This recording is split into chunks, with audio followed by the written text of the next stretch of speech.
Morning, everybody. It's 7 o'clock. A dramatic development overnight with first details emerging about the suspected terrorist killed in a car explosion in Liverpool. An asylum seeker believed to have made a homemade bomb. The Securities Minister, Damien Hinds, is with us very shortly, plus an allegation about the Prime Minister's father he says he has no recollection of. More on that in an exclusive report shortly. And the former Yorkshire cricketer Azeem Rafiq will give evidence this morning about his allegations of racism at the club. We'll speak to his lawyer later this hour, and we'll bring you his evidence actually as well, live at 9:30 plus.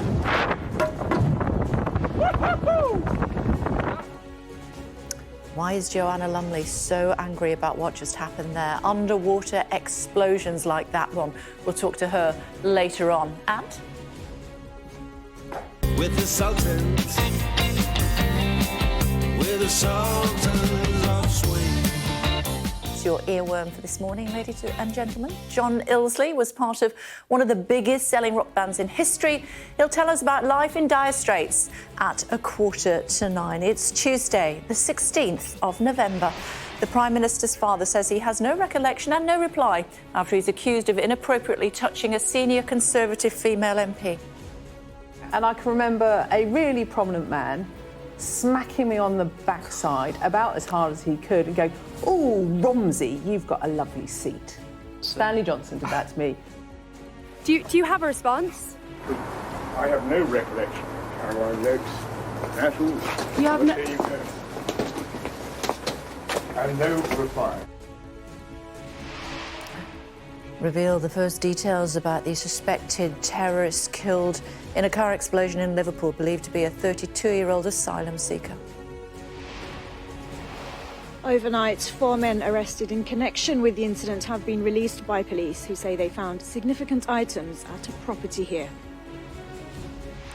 Former Yorkshire player Azeem Rafiq will appear before MPs this morning and is expected to give details about alleged racism at the club. We are live in Westminster for that cricket fixture that will see racism within the sport go under the microscope. Betrayal, anger in the north of England as Sky News understands the eastern leg of HS2 rail link to Leeds has been scrapped. Space Wars, the US says a Russian weapons test has created a wave of debris which could badly damage the International Space Station.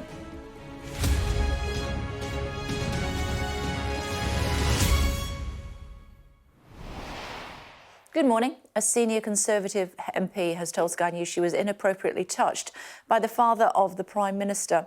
Caroline Noakes, a former minister, said that Stanley Johnson had touched her at the Conservative Party conference in 2003. He told Sky News today he had no recollection of her and no reply. Caroline Noakes was speaking to our political editor Beth Rigby as part of a discussion with female MPs over violence against women. The abduction and murder of Sarah Everard was a watershed moment for this country. It ignited debate about the pervasive threat of sexual violence faced by women, whatever their background, whatever their politics. Like so many of us, it led these 4 MPs to reflect on their own experiences. I can't remember the amount of times I've been sexually assaulted in my life in one way or another. I don't know why, I just felt so ashamed. I can remember being on a school trip to London Zoo and a group of, and I'm going to say men, just grabbed hold of me and groped me. And his hands were touching my breasts while he was cutting my hair. But sexual misconduct is not just a private matter, it intrudes into public life too. Does being an MP and having a massively powerful public role, does it change it for you? In one regard, it does stop. So sexual harassment and abuse, people tend not to grope up. You only grope someone who you can sack. It's true, isn't it? No, you know, I don't think that's accurate. I've had male MPs stick their hands on my backside in the Strangers Bar. I can wind the clock back, and I can remember a really prominent man smacking me on the backside about as hard as he could and going, "Oh, Romsey, you've got a lovely seat." Oh, gross. I'd have punched him in the face. And that's my problem is that I Who was didn't that? punch you probably- Stanley Johnson in the It was face. Stanley Johnson. Stanley Johnson did that to me ahead of the 05 election, so it was Blackpool, I don't know what years, 2003. What did you do? I didn't do anything. And that I feel ashamed by that. No, you shouldn't feel ashamed No, by that you- because you were when I just say I'd shocked have in the punched him in the moment. face, that's because I am. And now you probably would. Now you would Now I probably probably say something. would. Party conference 18 years ago, it sticks in the mind of Women and Equality Select Committee Chair Caroline Noakes. For Stanley Johnson, seemingly hard to remember. Caroline Noakes accused you of touching her inappropriately in 2003 and you said, "Oh, Romsey, what a lovely seat." Do you have a response to this, Mr. Johnson? What I'm showing you is Caroline Noakes accusing you of touching her inappropriately in 2003. Do you have a response? I have no recollection. Caroline Noakes, national. You have no... And no reply. MPs can't change the past, but they can push for a better future. There's discussions in Parliament about whether or not sexual harassment should actually become a crime. Do you think the government think that this is a priority? What would you like to see happen? Make public sexual harassment a specific crime. That sends a Absolutely. firm message. It also helps you to identify those perpetrators, how can I put this delicately, early on in their offending journey. Yeah. Is there a cultural problem at the top of government where perhaps politicians aren't quite getting it? Since the Me Too movement, we have moved on culturally, without question, to know that every single woman has had an experience like this. To know that, we know that. What we haven't done culturally is accepted that if everybody knows a victim, then everybody knows a perpetrator. For a Conservative MP to make an allegation like this against the PM's father is remarkable. What's sadly unremarkable is just how commonplace these experiences are. Beth Rigby, Sky News. Security Minister is with us now. Damien Hinds, of course, want to ask you about Liverpool and what happened, what on earth has happened there. But first, quick thought on the allegations against Stanley Johnson from Caroline Noakes. How will the party be investigating those allegations? So, Kay, I just don't know the details of the allegation that you're talking about, that we've just been hearing about. And what I can say is that overall, in terms of any harassment of women and broader violence against women and girls, this is an absolute priority for government. I'm not linking that to what's just been said. You'll understand I'm not in a position to be able to comment. But we do take extremely seriously these issues. But I'm sure what you can say is that no matter how far back an allegation goes, if it was as part of a Tory party conference or an event that was organised by the Conservative Party, you will investigate that, surely? So I'm genuinely not in a position to be able to give you more information than what you have. If there are investigations to be had, then of course they will take place. I can't speak to the detail of the allegation or the circumstance because I just don't know, and I've just been hearing this morning. OK. I'm sure we'll hear more about it during the course of the day. Talk to me about what's happened in Liverpool. How was this attacker able to make an explosive device? Well, these are matters, of course, that the police are looking into. The investigation is moving at pace. You'll have heard the statement from North West Counter-Terrorism Police that they are discovering more by the hour, but nevertheless, it can take quite some time, could be weeks, before the absolutely full picture is known of how this came about, what the motivation was, if potentially other people were involved, and so on. So we need to leave space and time for the police to do their work. And my thoughts, and yours I know, and all viewers' thoughts, will be with the people of Liverpool. This has been an absolutely terrible event, very upsetting, unsettling for many. I know the police in Merseyside have been putting on extra reassurance, visibility on the streets. And as I say, our thoughts are very much with the people of the city and everybody affected by this incident. OK, let me put it another way. How concerned are we about lone wolves that during the pandemic have managed to be in their bedrooms, tapping away on their computers and being radicalised? You should be concerned, of course. So, I mean, we use the term lone wolf a lot. Sometimes it can be a little misleading because it gives a certain picture of an individual. But it certainly is true that we've seen a move over time, a shift from these sort of what we call directed attacks, part of a bigger organisation where people are following instructions, sometimes quite complex in their organisation, and move from that to more self-directed, self-radicalised individuals or small groups. Rarely totally alone, because people talk to one another, they take advice, they give hints. But yes, there has been that move. And you mentioned lockdown. Of course, during the lockdown periods, there have been more people spending more time in front of computer screens. And we know that when that happens for a very small minority, very small minority of people, but there can be radicalisation with very, very bad consequences. So it's something that we've been aware of, that's happened, that people are being radicalised as a result of so I'm afraid lockdown. it's not brand new, Kay. I mean, radicalisation, self-radicalisation. But that's on the increased internet, during the lockdown. the propaganda, the way that people make contact with one another, and so on. That is not a new development. But like a number of things, the trends that we saw through the coronavirus period, through lockdown, have changed modus operandi. And in this case, yes, they will have exacerbated, increased the amount of time that people are spending online, and for some that means very, very bad consequences. So if we were aware of that, why then in February, at the very height of the pandemic, did we reduce the alert level?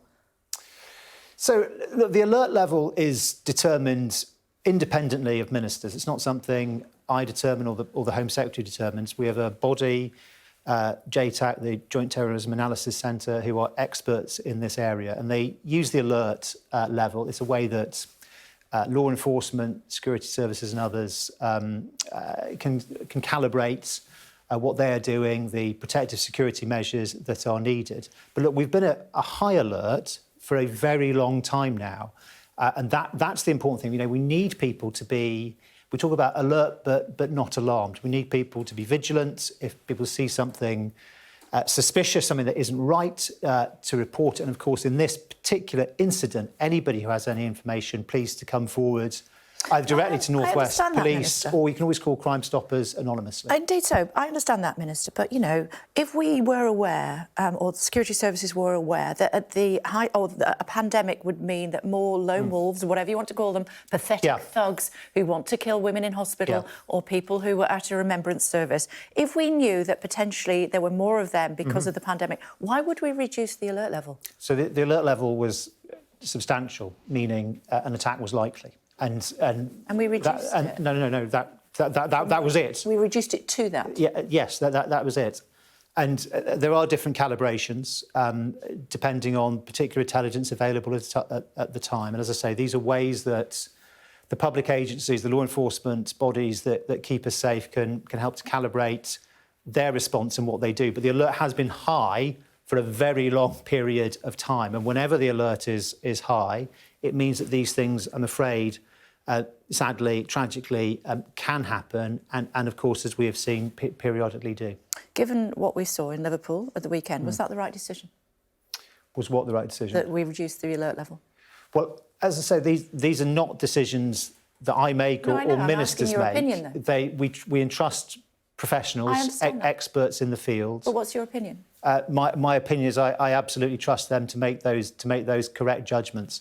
And can I also just say, Kay, I mean, in my position, I have the privilege of seeing, working with, hearing from the amazing people who work in our security services and in law enforcement, keeping us safe. They are working night and day to protect us from attacks. And although an instance such as this one is appalling, absolutely awful, there are also multiple times when we are protected from this. There have been over 30 late-stage plot disruptions in the last few years. OK, given that you said that you wouldn't call him a lone wolf, what would you call him?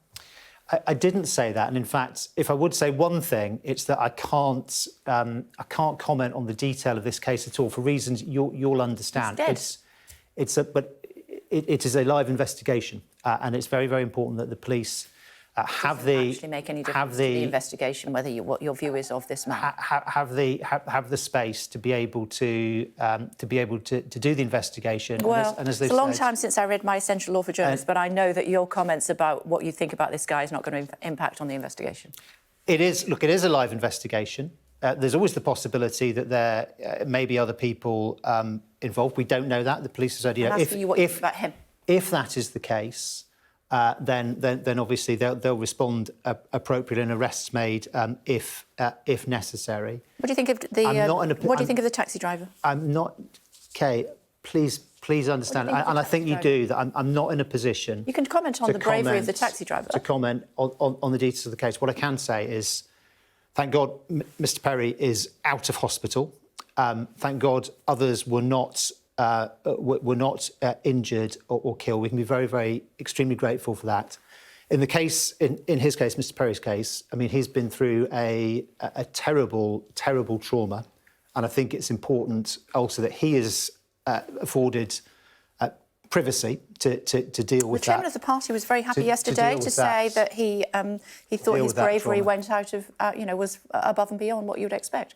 And Kate, look, we're all, of course, immensely pleased and grateful. As I say, that he is now out of hospital. That is a wonderful thing. We are pleased and grateful that others were not hurt. The exact sequence of what has happened has to be something that the police investigate and come forward with over time. OK, I wasn't necessarily asking about that, but OK. HS2, part of it's going to be scrapped. What reaction can you reasonably expect, I suppose, from the people in the north who you promised so much to at the last election? So, as my understanding, it's not. You'll understand, obviously, transport is not my department, but I understand the integrated rail review comes out later this week, and only when that comes out do we know what's in it. I think we know before that because, and not least because we've heard from Labour, we've also heard from the ministers, is not the word I'm looking for, mayors of the towns involved, who are all saying that it's an absolute betrayal that you are scrapping that leg of HS2 that goes up to Leeds. So I am not aware of that because the integrated rail review. I don't believe you. Is due out, but not this morning. It's coming later this week, and when it comes, we'll be able to. Well, it won't be me on your show that day, but you'll be able to talk to somebody sitting in this seat about it. Well, it's our understanding. But it's not out now. What's your view? What do you think that people up in the north will think when they will promise the earth for their votes and it looks as though that's not going to happen? I think we're not very levelling up, is it? I think we're absolutely committed to levelling up. I think that runs through, is infused in everything. As long as you don't want to get on a fast train. In everything government does. Transport also is part of that, and so are many other things. But on the specifics of the railways, we're going to have to wait for the integrated rail review. OK, well, we do know what's going to happen as far as COVID and boosters are concerned, because the Prime Minister was talking about it yesterday. And it does look as though you're going to have your booster in order to be able to travel overseas. So we want people to get their boosters. The vaccination programme, as you know, has been enormously important and enormously successful. It helps to keep us all safe. We're inching back towards normality. I think that's a good thing. I think it's what people welcome. So my encouragement to everybody is, when you get the invitation to get the booster, to go ahead and do it. Not as successful as you would want it to be. You were aiming for 500,000 people a day being vaccinated. It was only 250,000 yesterday.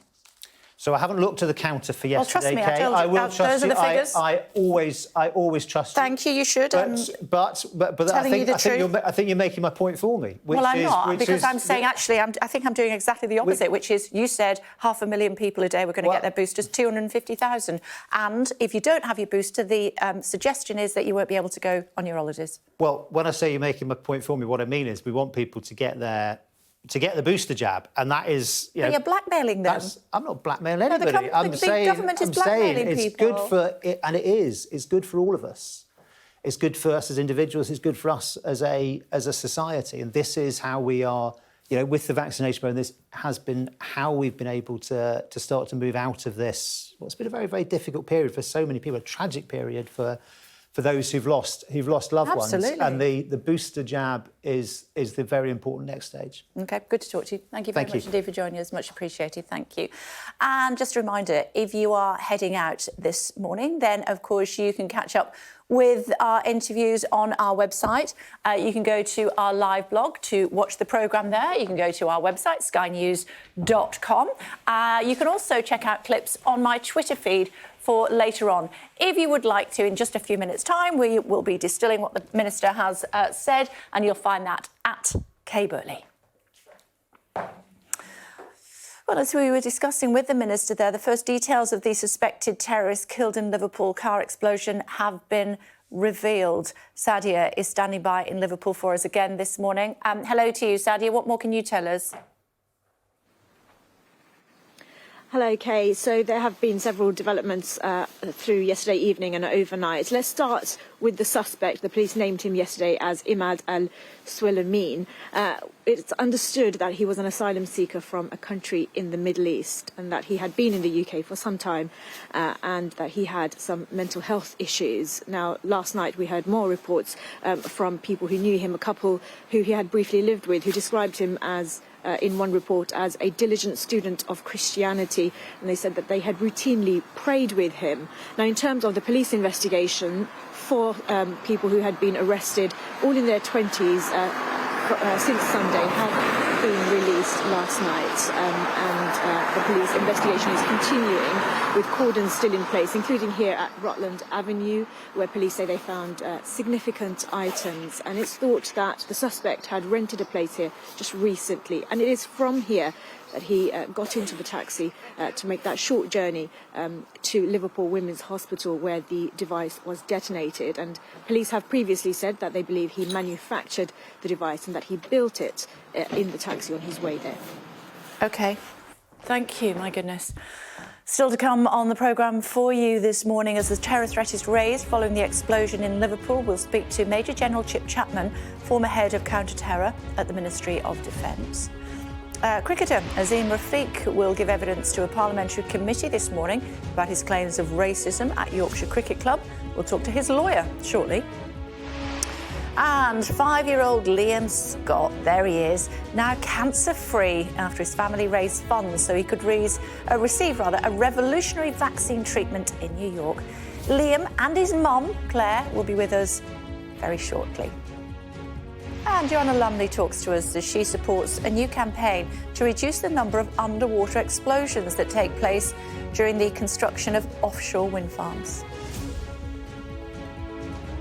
Let's talk about cricket then, should we? MPs will today begin an investigation into allegations of racism at Yorkshire Cricket Club. The former player at the centre of the scandal, Azeem Rafiq, is due to appear before a parliamentary inquiry this very morning. Our sports correspondent Tom Parmenter is in Westminster for us, where Mr Rafiq will be giving evidence. Good morning, Tom. What are we expecting? Well, over the last few weeks, of course, a lot of people have had their say on the racism scandal within cricket, but the whistleblower who started all this, Azeem Rafiq, will finally this morning get to speak freely about the racism that he suffered at Headingley, the way the club dealt with the allegations that he put to them, and how the impact of all that led him to a very, very dark place indeed. He'll be speaking under parliamentary privilege, which means he can name names if he wants to. He can speak freely because there will be no legal reprisals because of that. And Sky News understands that there are other Yorkshire players who in the last week or two have been taking legal advice in case they are named today by Azeem Rafiq and dragged in to this scandal. The session will be overseen by Julian Knight MP, who leads the Digital Culture, Media and Sport Committee, a cross-party committee of MPs. And he has already made his views quite clear. He said that this is about endemic racism. And he also said of Yorkshire, the club must be held accountable for its culture. Well, that process will start here this morning at 9:30. OK, Tom, thank you. Of course, we'll cover that for you here on Sky News as Azeem Rafiq's evidence to the Digital Culture, Media and Sport Committee gets underway from 9:30 this morning. Still to come this morning, let's tell you about a poorly and yet presidential when Joe Biden met the Chinese leader Xi Jinping at a virtual summit overnight. The Chinese leader called Mr. Biden old friend, while the US president said the two countries must not veer into conflict. Steve Bannon, a former aide of President Donald Trump, has appeared in court in the United States after surrendering to FBI agents. He's facing contempt charges after defying a subpoena from a House committee investigating January's storming of the US Capitol building. There is nothing about this case that reflects a pursuit of the equal justice under the law. This thing was a scam from the beginning. The committee that was convened here was convened exclusively of people who have made prejudgments and announced them publicly. Breaking news on the jobs front now. Let's talk to our business correspondent, Helen Ann Smith. Hey, Helen Ann, what are the figures? Morning, Kay. So we've had the monthly figures for jobs and employment across the UK. And while unemployment is down a little bit, down 0.5%, there are a couple of really, really interesting things this morning that I want to draw out. Firstly, payroll employees for the month of October. Now, the reason this is so interesting, Kay, is this month for payroll employees is October is the first insight that we've had into what happened to employment numbers after that iconic furlough scheme came to an end at the end of September. And we spoke all the way through the pandemic, didn't we, about how when it ended, there might be a cliff edge. We might see a real jump in unemployment. So did we? Well, no is the short answer. In the month of October, the number of payrolled employees in the UK actually went up by 160,000. It was a slightly smaller jump than we saw between August and September, but still a jump. Now, look, it's likely that some people who did lose their jobs after the furlough scheme came to an end might still be going through that process. Not all of the people will be registered in these numbers right now, but it's certainly significant because if the aim of that scheme was to prevent mass unemployment, this is the first insight we've really had into whether that worked, and it seems like it did. Worth mentioning also, Kay, in this data, the vacancies numbers as well. We've heard so much, haven't we, over the past few months about this huge crisis in the labour market, and that continues, unfortunately, for the third month in a row now. Vacancies well up over 1 million for the third month in a row, vacancies at record numbers. So an unemployment crisis averted potentially, but there's another very live crisis still going on in that labour market. Yeah, I just heard from the Chancellor, actually. He says today's numbers are testament to the extraordinary success of the furlough scheme and welcome evidence that our plan for jobs has worked. He goes on. We'll hear more from Helen Ann on that in the next hour. But just before I let you go, Helen Ann, what's going on with HS2? I got nothing from the Minister. Yeah, that was interesting, wasn't it, Kay? So we're expecting this big review into kind of rail investment on Thursday, as the Minister was sort of hiding behind there, if you like. But it's looking very likely that the government is going to scrap the eastern leg of this big HS2, iconic HS2 project. That's the leg that would have linked Birmingham with Leeds. And it's potential as well that there's also going to be a watering down of another rail line that was due to link Manchester and Leeds. So absolute fury this morning from northern-based MPs, from business leaders, from the local media as well. And it's quite a curious decision, Kay, because although there was a lot of detractors on HS2, lots of people saying it was hugely over-expensive, that it over-focused on linking the big metropolitan cities, that it didn't stop off enough in the small regional centres. And the government will argue that that's what their updated plans will do. They're going to say, we're going to update the local lines, the local residents will get the benefits quicker, it will be cheaper, it will be better for everyone. So despite the fact that the government might argue they're answering some of those detractors, the reality is this is a government and a Prime Minister who have promised over and over again this levelling up agenda. And it just doesn't seem, does it, like withdrawing a line that had cross-party support that was really going to benefit northern cities really plays into that levelling up agenda. So lots of questions from the Prime Minister to answer. We'll hear much more about all of these plans on Thursday. OK, thank you.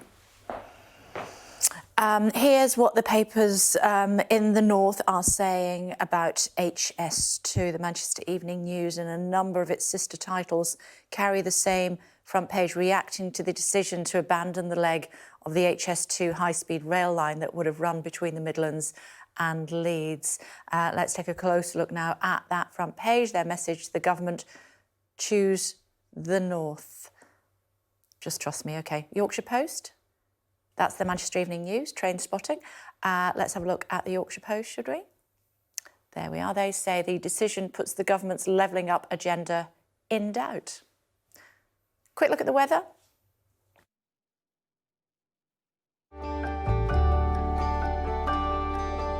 Look forward to brighter skies. The weather, sponsored by Qatar Airways.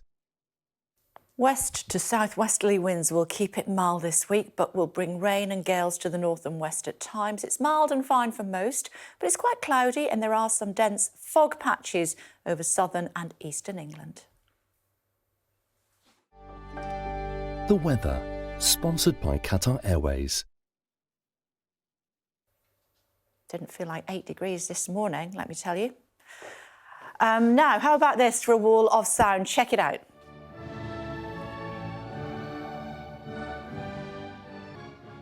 OK, take my word for it. Hundreds of violins, violas and double basses played together in Venezuela as they try and capture the world record for the world's largest orchestra.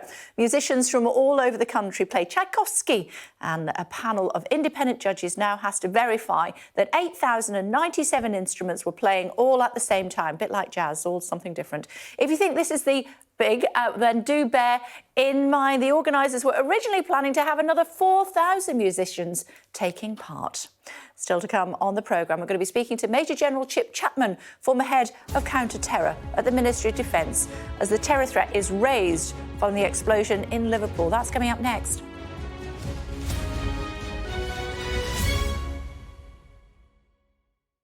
Government ministers have warned about the increasing threat in Britain from so-called lone wolf terrorists. It comes after police named the man who they believe detonated an improvised bomb outside a hospital in Liverpool as Imad al-Swalmeen. Sky News understands he's an asylum seeker from a Middle Eastern country and had mental health issues. Short time ago, I asked the Securities Minister, Damien Hines, about the so-called lone wolf threat. You should be concerned, of course. So, I mean, we use the term lone wolf a lot. Sometimes it can be a little misleading because it gives a certain picture of an individual. But it certainly is true that we've seen a move over time, a shift from these sort of what we call directed attacks, part of a bigger organisation where people are following instructions, sometimes quite complex in their organisation, and move from that to more self-directed, self-radicalised individuals or small groups, rarely totally alone, because people talk to one another, they take advice, they give hints. But yes, there has been that move. Let's speak now to the former head of counter-terror at the Ministry of Defence, Major General Chip Chapman. Hello to you, Chip, good to talk to you. So a move towards whatever you want to call them, lone wolves, murdering thugs, whatever you want to call them, but solo operators. Yeah, the baseline at the moment used by counter-terrorist command is from March 2017. Of the 14 attacks we've had since then, 12 have been lone actors. I say lone actors rather than lone wolf because lone wolf sort of suggests that people are cunning, and certainly this last attack, be it terrorism or not terrorism, he was not a mastermind. You don't take a taxi to a terror attack, and he wasn't cunning. So he's a lone actor. He's not really a lone wolf. What factors are considered? We know that the terror level has been increased. What factors are taken into consideration before that happens, or indeed before they're lowered? Well, I think you have to look at the last time we went to this, and the last time we went down was due to a significant reduction in momentum which followed the attacks between September and November in Europe last year. That was 3 in France, 1 in Austria, Germany and Switzerland. So it's looking at the momentum and looking at the background chatter from the intelligence agencies, which then leads JTAC, Joint Terrorism Analysis Centre, to make a determination.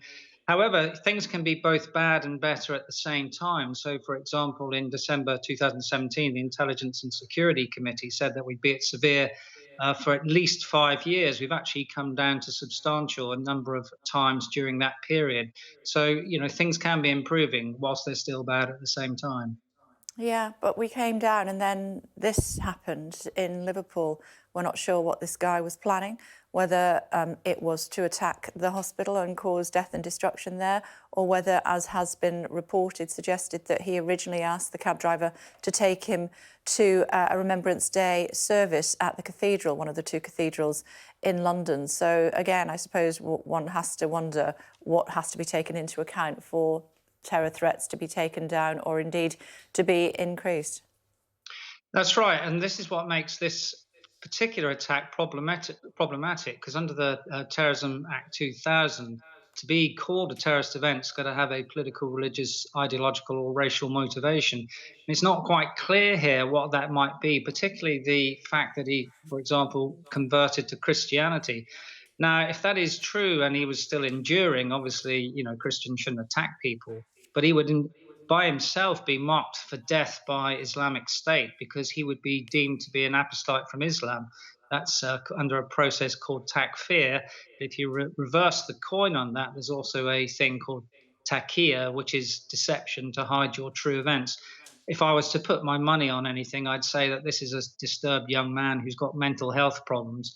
And although people don't like people saying that, about 27% of people who take part in terrorist attacks are vulnerable due to mental health issues. Good to talk to you, Chip Chapman. Thanks very much indeed for your expertise, as always. Thank you. Ali's with us. Ali, what did you make of what the Minister was saying about Liverpool? I thought it was really interesting. I mean, it was clear that I think he didn't want to answer your questions about the state of the investigation. I think that was clear, Yep. He made clear that, you know, it said it would be a few weeks before we know for sure whether the attacker acted alone, what exactly the motives were. But for me, a really interesting bit was when he was talking about how we've seen this shift from, you were asking about lone wolves, from people acting on instruction, part of bigger organisations, to people being radicalised, acting alone, lone wolves, and that's what we've seen in the recent terror attacks, including David Amis last month, of course.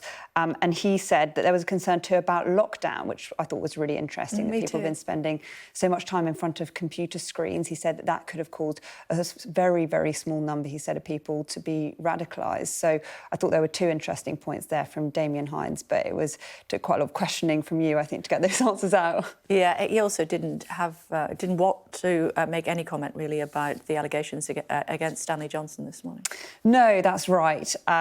He said that it was the first time he'd seen the allegations. This is obviously Beth Rigby's report, which contains allegations that Caroline Noakes says Stanley Johnson had acted inappropriately at the 2003 Conservative Party conference. He has denied that. He said he had nothing to say. He said he didn't even know who Caroline Noakes was. But yeah, very clear that that the Minister did not want to be drawn on that. He did, though, say that the government take all issues around women's safety very seriously, but he didn't want to link that to those allegations about Stanley Johnson. OK, and your take at 9 o'clock? Correct, yes. Looking forward to it. Thanks very much indeed. Thanks a lot.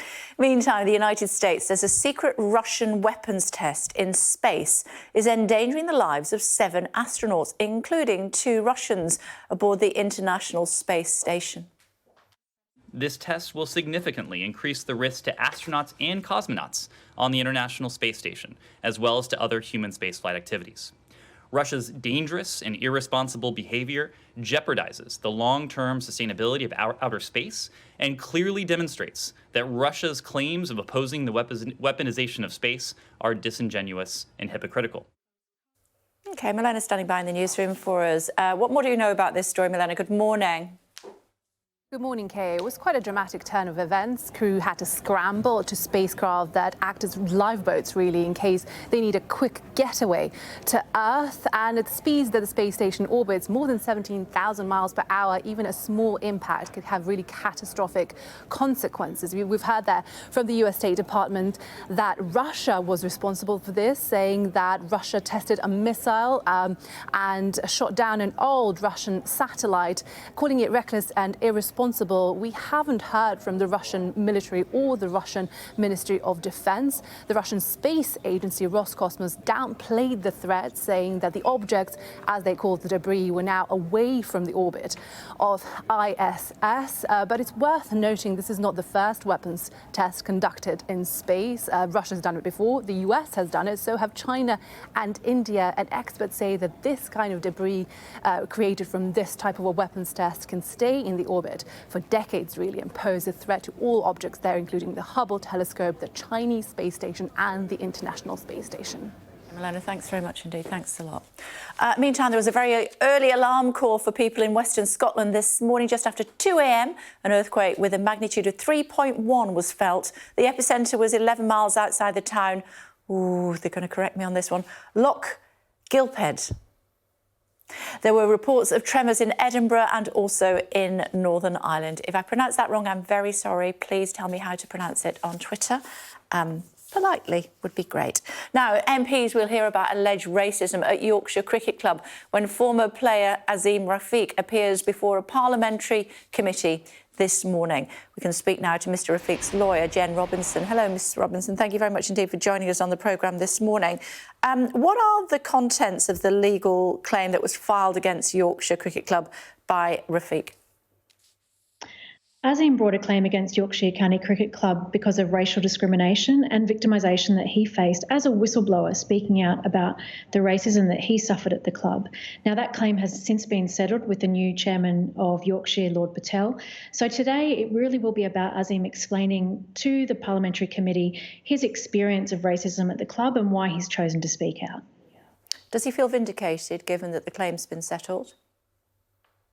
Of course he feels vindicated because not just because the claim has been settled, but because the club has taken the first important steps towards creating change at the club, implementing an anonymous whistleblower system to ensure that no one goes through what Azeem went through in raising concerns about racism within the club.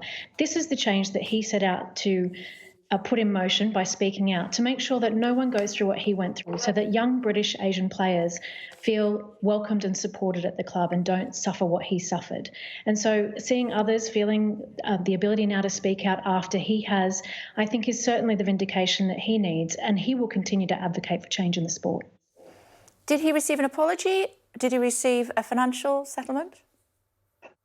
There was a financial settlement and also an apology made by Lord Patel, the new Yorkshire chairman, who said that he should never have faced the treatment that he faced. He should never have been treated the way the club treated him, and that the club is very sorry. They apologised to him and to his family and have assured him that the club is going to put in place the changes that are needed to make the place more inclusive for everyone in the sport. And I think this is a positive first step. But of course, Azeem will continue to advocate for the change that he thinks needs to happen. And as we're hearing with more and more players coming forward, this is a watershed moment for cricket. It's breaking the silence around racism, and hopefully we'll see positive changes. Has he been asked to be part of the solution when it comes to Yorkshire County Cricket Club? For now, Azeem is happy to let Lord Patel take the changes that he needs to make, and Azeem will continue to be involved in various charities. He's already been announced today as an ambassador for a mental health charity. He was, of course, left suicidal and had mental health issues as a result of the treatment he faced. And so Azeem will find a number of different ways, both inside and outside of cricket, to continue to advocate to bring an end to racism and to be a positive ambassador for kids coming through the sport. You mentioned the fact that he was speaking at the Select Committee later on today, 9:30, covering it live here on Sky News. What can we expect from that? Well, this is, of course, the first public and independent opportunity and forum in which Azeem will be able to tell his story. I think the public will hear more about what actually happened. The public will hear more about the way the club treated him, the way they tried to cover this up, and that Azeem really wanted to resolve this in an amicable way. And it's really all of this controversy has happened because the club didn't listen and do the right thing.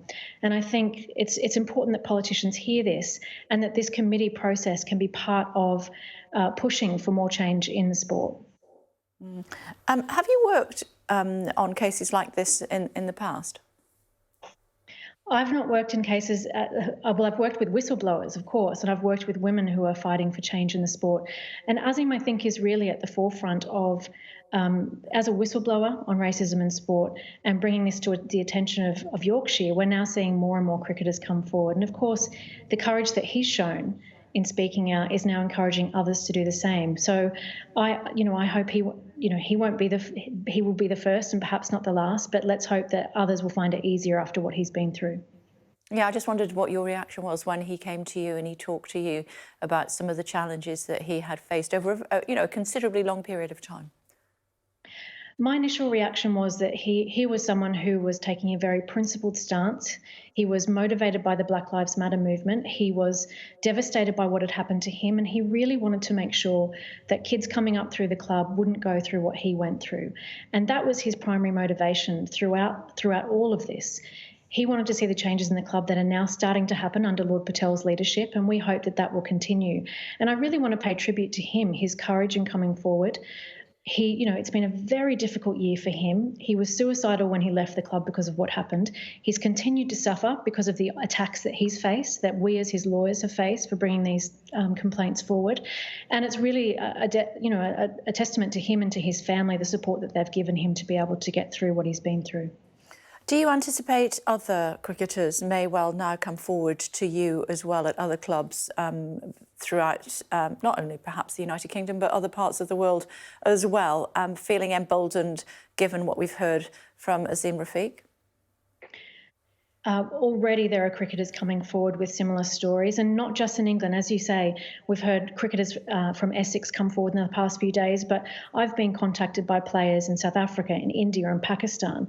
This issue and what Azeem has done in speaking out, in breaking this silence, is encouraging people to come out around the world and talk about their experiences. And that can only be a positive thing for the game. It's important that we create an inclusive space in all sports and in every aspect of society, that people from a diverse background can succeed and be supported. And that's what I think is so important about what Azeem has done and the conversation that's now happening in Parliament and around the world and within the sport. And I think Azeem should be very proud of what he's done to enable this conversation and to see the changes that we're now seeing. And do you anticipate other cricket boards around the world will have a similar reaction to what you have seen from the ECB in the United Kingdom?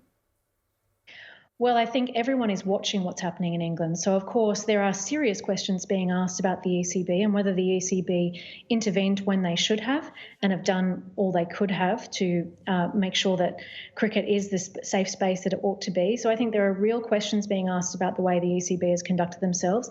And that's important, that we improve the regulator for the sport and that we see positive changes implemented elsewhere. So I certainly hope that this is just the beginning of what is the necessary change that we need for cricket. Someone trying to contact you via email there, I think, probably Azeem ahead of giving evidence later on, so we better let you go. It's good to talk to you. Thank you very much indeed for joining us on the programme. Thank you. Full coverage, actually, of Azeem Rafiq's evidence to the Digital Culture, Media and Sport Committee. That's from 9:30 this morning here on Sky News. Did you know that air pollution isn't just bad for the environment, it's bad for our health too? Parts of Scotland and Northern Ireland will turn wet and windy through the morning. Elsewhere, it'll be mostly dry but rather cloudy with dense fog in the south and east, slow to clear. It'll be mild but windy for many. Southern and eastern Scotland and northern England will see increasingly light and patchy rain later, while the northwest will see rain giving way to sunshine and showers. Looking at the UK's air pollution, southwesterly winds will keep levels low, measuring 1 to 3 on the daily air quality index. The Air Quality Report, sponsored by Philips Air Purifiers. Now, you probably remember this. Earlier this year, we featured the story of Liam Scott, a 5-year-old cancer patient. His family were raising money so he could go to New York, remember, and receive new treatment, which a bit like a vaccine against the disease that he was suffering from. It's a radical new idea. Surely it couldn't possibly work, was what was being suggested at the time. Well, guess what? It did. Liam, his mum, Claire, and dad, Michael, all with us now. Hello to you. Hello. Hi, Kay. Hello. Hello, Liam. Hello. Hello. How are you this morning? Have you only just woken up? Well, yeah. Yeah, that's fair enough. That's fair enough. It's still early. Claire, tell us what happened. Well, Liam was diagnosed with high-risk neuroblastoma cancer a day after I had Kylie. So I'd just given birth, and the day after Kylie was born, Liam was diagnosed, and he had to start chemotherapy that day. The chances of survival were extremely low, 40 to 50% chance. And he went through the most grueling treatment. There was high-dose chemotherapy to shrink the tumor. Then there was a 6.5 hour operation to remove the tumor. After that, he had a bone marrow harvesting, and then high-dose chemotherapy and a bone marrow transplant to try and get his body back up and running quickly. It was the most horrific experience, and it's so traumatic for parents to go through all of this. And we found out about a vaccine that could potentially save his life. And the only problem was it was very, very expensive. It was around £250,000. We didn't know how we were going to come up with the sum of money. We just knew we had to have this vaccine for Liam. And we went into lockdown. It was terrifying. And Liam was so, so ill. They literally bring the children to the brink of death and then resuscitate them. This is how grueling the treatment is. And during that time, the parents are having to fundraise. It's just so, it's the most, I don't have words for it. No person should have to go through this. No. And Let me ask Michael, if I may. Let me jump in there, Claire. Michael, how did you manage to fundraise, given that it was lockdown and we were in the middle of the pandemic? And I'm guessing it was just so difficult to try to find the money, but you knew that you needed it. Yeah, and I think what makes it really difficult is that, like Claire was saying, your child is going through this frontline treatment, and they're really quite poorly. They're quite ill. And then the vaccine has to be given, at pretty much about 3 weeks after the treatment ends, the frontline treatment. So, you have to do this fundraising, during, some quite serious cancer treatment, and you've got a small window to really raise the money. So with lockdown, we were quite anxious in terms of what type of fundraising events, we'd be able to get involved in to actually raise the money. But as you know, we had some help from some really wonderful people.